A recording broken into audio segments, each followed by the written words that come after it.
नमस्ते। गार्गी नेचुरोपैथी से मैं डॉक्टर अनीता। आज हम लोग बात करेंगे कि अगर बार बार हमें सर्दी जुकाम हो रहा है, बार बार खांसी आ रही है, तो क्यों होती है और किस लिए हो रही है और इसका हम लोग नेचुरोपैथी के माध्यम से कैसे इलाज कर सकते हैं बिना किसी साइड इफ़ेक्ट के और बिना किसी मेडिसिन के यूज के। अगर हमको बार बार सर्दी जुकाम हो रहा है और वो 3 से 5 दिन से ज़्यादा रह रहा है, हर महीने हो रहा है, इसका मतलब कि हमारे बॉडी का इम्यूनिटी पावर वीक हो रहा है, कम हो रहा है, स्लो जा रहा है। तो हमें अपनी इम्यूनिटी पावर बढ़ाने की ज़रूरत है। और अगर खांसी आ रही है तो जब हमारे गले में कोई चीज़ अटकती है तभी वो खांसी उसका माध्यम होता है निकालने का। इसका मतलब कि हमारा कफ जो है ड्राई हो गया है और उसे निकालने की ज़रूरत पड़ती है। और फीवर आता है तो हमारे बॉडी के अंदर कोई वायरस आ गया है, तो जब देखते हैं आपकी अगर किसी चीज़ को हमें पकाना रहता है तो हम उस आँच को तेज़ या तो कम करते हैं। फीवर कम है, इसका मतलब हमारे बॉडी के अंदर जो वायरस है अभी बहुत ज़्यादा स्ट्रांग नहीं हुआ है। अगर फीवर तेज़ होता है तो इसका मतलब कि वायरस हमारे बॉडी के अंदर बहुत अपना प्रबल जगह बना लिया है और उसको मारने के लिए हमारे शरीर का तापमान बढ़ता है।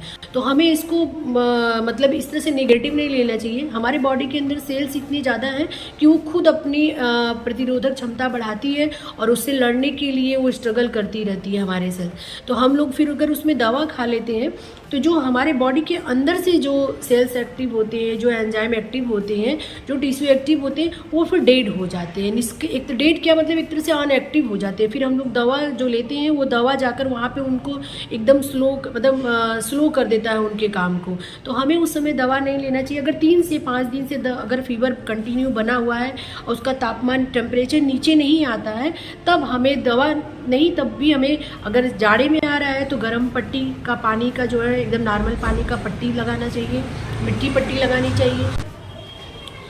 और अगर गर्मियों के दिन में अगर ये फीवर तेज़ हो रहा है तो हमें ठंडे पानी का पट्टी लगाना चाहिए। और विदिन आपको जो है 30 मिनट में फीवर उतर जाएगा। नहीं तो पूरे बदन को जो है ठंडे पानी से कपड़े से लेकर पोंछ देना चाहिए। और उसके बाद जो है गर्म पानी एकदम बिल्कुल चाय के जैसा गर्म पानी में पूरा एक नींबू निचोड़ के 200 ml पानी में आप उसको धीरे धीरे पीजिए। और बाल्टी, अगर कोई गर्म पानी का बाल्टी हो उसमें पूरा दोनों पैरनी तक पूरा डलवा देना चाहिए। 30 मिनट में टेम्परेचर आपका थोड़ा सा बढ़ेगा, फिर उसके बाद अपने आप नॉर्मल आ जाएगा। ऐसे 2 से 3 दिन करने में और आपको इम्यूनिटी पावर बढ़ाने के लिए उसका जितने भी साइट्रिक जूस है उनको सब 2-2 1-1 घंटे में 1-1 गिलास देते रहिए। और 3 दिन में कितना भी बहुत ज़्यादा फीवर आता रहा है ठीक हो जाएगा और आपकी इम्यूनिटी पावर भी बढ़ेगी। और जो आपके कफ अंदर सूख गए हैं, ड्राई हो गए हैं, जो फेफड़ों को काम करने में दिक्कत पहुंचा रहे हैं, उसके लिए हमें काढ़ा, पारिजात का काढ़ा और अदरक और काली मिर्च और तुलसी और गुड़ डालकर 1 गिलास पानी में पकाकर जब आधा गिलास हो जाए उसको धीरे धीरे पीना चाहिए। तब इन 3 दिनों में खाना हमें बिल्कुल नहीं खाना चाहिए, कुक फूड बिल्कुल नहीं लेना चाहिए। अगर बहुत तेज़ भूख लग रही है तो जो सीजनल फ्रूट है उसको लेना चाहिए या तो जो सीजनल कच्ची सब्जी है उसको लेना चाहिए।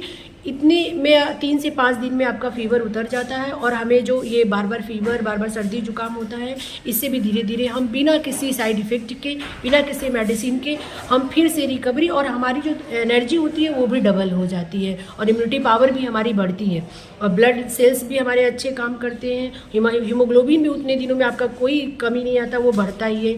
तो इसका मतलब कि हमें जो फीवर आ रहा है तो हमें इसमें दवा नहीं लेना चाहिए। दवा लेने पे हमारे जो और भी सेल्स होते हैं वो डीएक्टिव हो जाते हैं। तो इन्हें एक्टिव और फिर से इम्यून पावर बढ़ाने के लिए, फिर से अपनी एनर्जी स्थिति में आने के लिए हमें दवा का कम से कम और नहीं के बराबर यूज करना चाहिए।